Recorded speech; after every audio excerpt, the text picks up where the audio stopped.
Bonsoir à tous et bienvenue dans cette nouvelle édition de votre journal local. Voici les titres de ce mercredi 1er mars.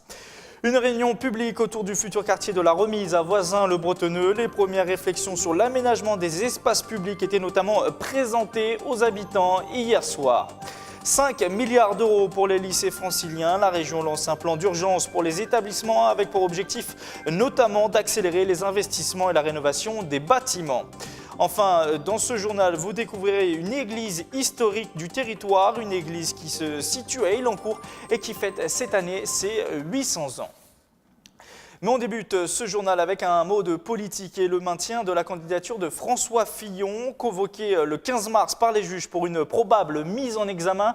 Le candidat de la droite et du centre à l'élection présidentielle s'est exprimé ce midi devant les journalistes pour revenir notamment sur l'affaire qui entoure sa femme. Écoutez-le. Nombre de mes amis politiques et de ceux qui m'ont soutenu à la primaire et ces 4 millions d'électeurs parlent d'un assassinat politique.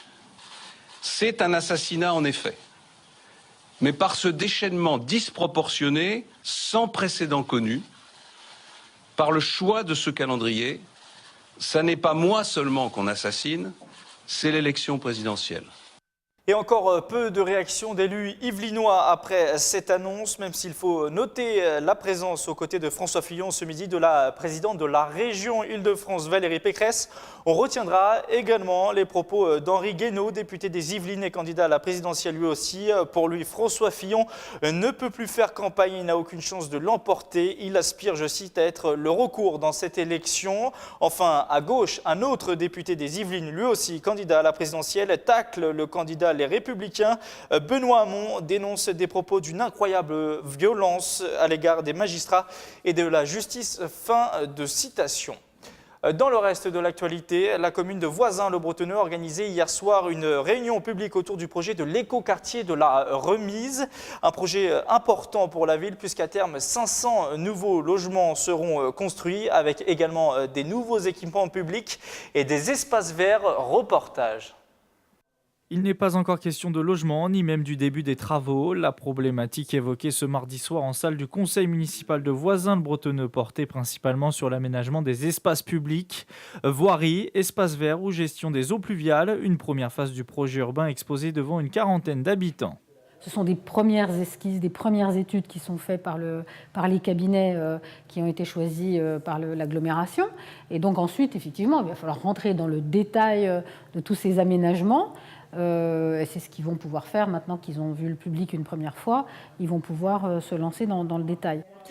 L'autre sujet évoqué durant cette réunion publique, l'aménagement actuel du carrefour entre la RD 36 et l'avenue de la Pyramide, à proximité du terrain Bicross. Un carrefour modifié depuis janvier pour anticiper le futur afflux de véhicules et qui entraîne des problèmes de sécurité pour les piétons.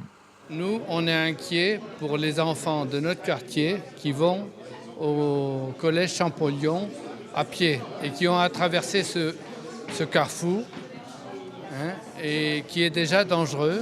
J'habite juste de côté du carrefour. Je suis très intéressé par ce qui va s'installer ici. L'organisation du carrefour, l'expérimentation, je voulais savoir les résultats que ça donnait. À terme, ce sont 500 nouveaux logements qui sont attendus sur un terrain de 10 hectares. Les premiers travaux devraient débuter en 2019. Un plan d'urgence pour les lycées franciliens de près de 5 milliards d'euros. C'est la proposition débattue dans quelques jours au Conseil régional. 43 rénovations et près de 269 opérations avec notamment le lancement de chantiers de construction doivent voir le jour. Dans quelle mesure le département des Yvelines est concerné? Le point avec ce reportage de Wilfried Richy. Rénovation, extension, reconstruction ou maintenance, 100% des lycées d'Île-de-France feront l'objet d'une intervention d'ici 2027. C'est l'engagement pris par Valérie Pécresse dans le cadre du plan pluriannuel d'investissement. Qu'est-ce qu'on va faire? Eh bien, c'est simple, on va doubler le montant du plan d'investissement dans les lycées et on va en plus réparer les dégâts quand il y a des problèmes de maintenance. Soit un total de 5 milliards d'euros sur 10 ans, dont 1 milliard pour l'entretien du patrimoine immobilier. Donc on va avoir un tableau avec pour chaque lycée un carnet d'identité, un carnet de santé. C'est-à-dire qu'on aura une connaissance physique du patrimoine immobilier et tous ses besoins en termes d'entretien. Dans les Yvelines, le lycée de la Plaine de Naufle à Trappes, le lycée des 7 Mares à Maurepas ou encore le lycée René Descartes à Montigny-le-Bretonneux seront donc rénovés. Autre enjeu pour la région, diviser par 2 le délai de construction des lycées en le portant à 5 ans. Ainsi, 20 800 nouvelles places seront créées à travers la livraison de 12 lycées neufs et la réalisation de 23 extensions, notamment à Mantes-la-Ville, Carrières-sur-Seine ou encore Sartrouville. 8 mois d'audit ont été nécessaires pour élaborer ce plan d'urgence et le constat est alarmant selon la majorité à la région. Un établissement sur 3 est vétuste et la hausse des effectifs n'a pas été anticipée. Le débat en séance avec l'ensemble des élus est programmé les 9 et 10 mars prochains.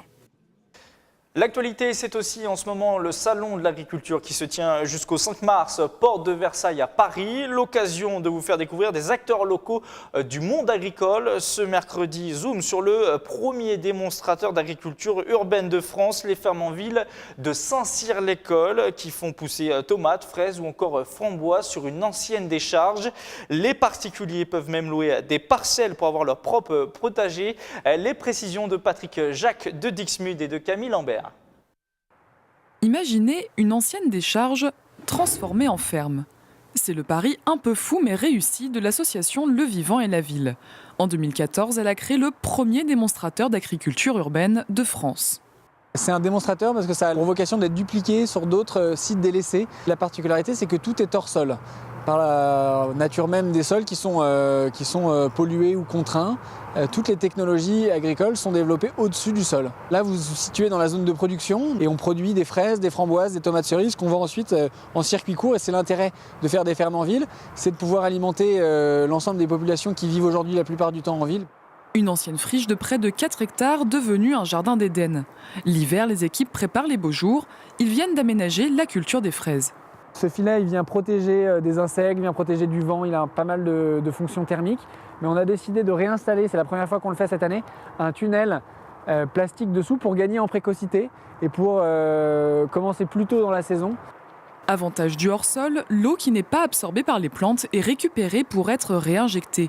Une économie non négligeable pour cette denrée précieuse. Les particuliers peuvent eux aussi jouer les apprentis maraîchers. Depuis 2015, la ferme en ville s'est lancée dans la location de jardins. Si vous souhaitez louer un jardin, vous disposez d'un morceau de cabane ou d'une malle en fonction de l'option que vous prenez.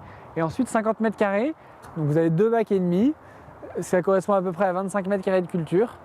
Avec un cours de jardinage par mois, une irrigation automatique qui vous enlève l'astreinte de l'arrosage, ce qui est en soi un confort qui n'est pas du tout négligeable. Vous cultivez hors sol, du coup vous êtes en hauteur, vous avez moins à vous baisser, etc. Une manière de sensibiliser le grand public. Depuis 2 saisons, l'intérêt des citadins pour ce dispositif se manifeste de plus en plus. Aujourd'hui, 50% des abonnés vient de Saint-Germain-en-Laye, Boulogne ou même Paris. On pense que l'avenir de l'agriculture urbaine, ce sera probablement une filière multifonctionnelle, c'est-à-dire associer des métiers qui sont complémentaires, avoir à la fois des métiers de service comme typiquement la location de jardin et des métiers de production comme ce qu'on voit ici autour de nous, une zone qui est dédiée à la production professionnelle pour ensuite vendre cette production pour pouvoir fournir les urbains en circuit court. Chaque année, la ferme en ville crée des emplois saisonniers pour s'occuper des cultures. Elle produit en moyenne 12 à 13 tonnes de fruits et légumes par an. Elle espère arriver à 18 tonnes dans quelques années. À 50 ans en Yvelines, la semaine de l'emploi et de la formation se poursuit. Demain, plusieurs rendez-vous sont à noter dans vos agendas, notamment à Elancourt, au complexe sportif Europe. Le matin est organisé un forum emploi spécial jeunes pour les moins de 26 ans. L'après-midi, autre forum, cette fois-ci pour les acteurs de l'emploi et de l'insertion professionnelle. Enfin, un speed dating se déroule également en salle du Conseil communautaire à Trappes. Toutes les précisions et les informations complémentaires sont à retrouver sur sqy.fr.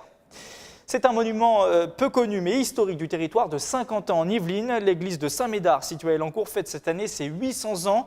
L'occasion de vous faire découvrir cet objet du patrimoine au style romain primitif. Le tout sur des images de Camille Lambert. Le roi Clotaire vient à Noyon recevoir une dernière bénédiction de Saint-Médard. Saint-Médard, c'est le nom de l'église du village d'Elancourt. L'édifice est dédié à cet évêque du Moyen-Âge. Saint-Médard, qui à l'époque donc, qui était né en 456, eh bien, était entre autres le créateur d'une tradition dite de la rose qui mettait en avant les femmes virtueuses de l'époque. Et on trouve d'ailleurs dans le vitrail qui est derrière moi, vous verrez une frise entièrement composée de rose. Des motifs floraux sur les vitraux et sur la clé de voûte, des peintures de la croix pâtée de type celtique, symbole de la commanderie de la Ville-Dieu. Une preuve de remerciement pour l'aide apportée lors de la construction. La construction a été commencée au Xe siècle pour se terminer au XIIe siècle. Elle a une particularité, c'est que la construction du Xe siècle, même si elle a été bien démarrée au début, était en une forme de désuétude, ce qui fait qu'arrivée à la fin du XIe siècle, elle était dans un état qui ne permettait pas que les 80 paroissiens, les 80 élans courtois de l'époque, puissent la fréquenter. Et c'est donc sous l'impulsion des chevaliers du Temple que l'église a été terminée au XIIe siècle pour arriver au bâtiment tel que vous l'avez aujourd'hui. 800 ans d'histoire sauvegardée par la ville. En 1985, elle a rénové les murs et lambrissé la voûte en bois de la nef. Aujourd'hui, l'église conserve sa fonction de lieu de culte. Des concerts y sont également programmés. On referme ce journal sur une autre découverte, celle d'un métier ancestral, taupier, qui se charge d'éliminer les taupes pour conserver les pelouses intactes. Nous avons rencontré le plus royal d'entre eux, celui du château de Versailles. Il nous dévoile les secrets de sa profession dans ce reportage d'Anne-Laure Langui. Parce que la taupe sait très bien nager. Elle peut même mettre la tête plusieurs minutes sous l'eau. Jérôme est taupier, comme le fut son père. Sa mission, réguler les populations de taupes. Ce petit mammifère de quelques centimètres de long fait en effet le malheur des jardiniers, comme ici, dans le parc du château de Versailles. Donc là, vous voyez, la taupe a attaqué, elle a creusé pratiquement 30 de mètres là, dans la nuit. On est devant le petit Trianon, donc on ne peut pas laisser une pelouse comme ça saccagée. Le petit Trianon est cette demeure coquette où Marie-Antoinette aimait tant se replier. Aujourd'hui, pour conserver l'harmonie du paysage qui lui fait face, Jérôme pose tous les 15 jours des pièges à taupes. Là, on trouve 2 galeries. Il y a toujours 2 galeries. Elle est arrivée ici, elle a poussé la terre et elle continue. Donc là, je vais mettre 2 pièges. Il se sert de cet outil en acier cuivré appelé piège putange, une méthode mécanique et écologique qu'utilisait déjà André Le Nôtre, le jardinier de Louis XIV. Jérôme l'a relancé il y a une dizaine d'années et voici le résultat. Et voilà. Donc là, on a une petite femelle, et elle a bien été prise juste derrière la tête, donc elle n'a pas souffert. C'est parfait. Découvrons l'animal à l'état vivant. Par chance, Jérôme a réussi à en capturer une le matin du tournage. C'est parti pour une séance d'exercice. Qu'est-ce que vous allez faire là ? Là, on va voir, je vais vous montrer. La taupe mange pour 90% de vers de terre. Donc elle est capable de manger pratiquement son poids par jour en vers de terre. Vous voyez ? Elle est capable de s'enterrer en quelques secondes. La finaude préfère s'enfuir sous la terre. L'épreuve de natation s'avère plus réussie. Comptant 5 000 à 10 000 individus, la population de taupes du parc de Versailles croît grâce au recul des produits chimiques. Seules 300 d'entre elles sont supprimées chaque année. Fin de ce 7-8, le journal. Rendez-vous demain pour une nouvelle édition. Bonne soirée à tous.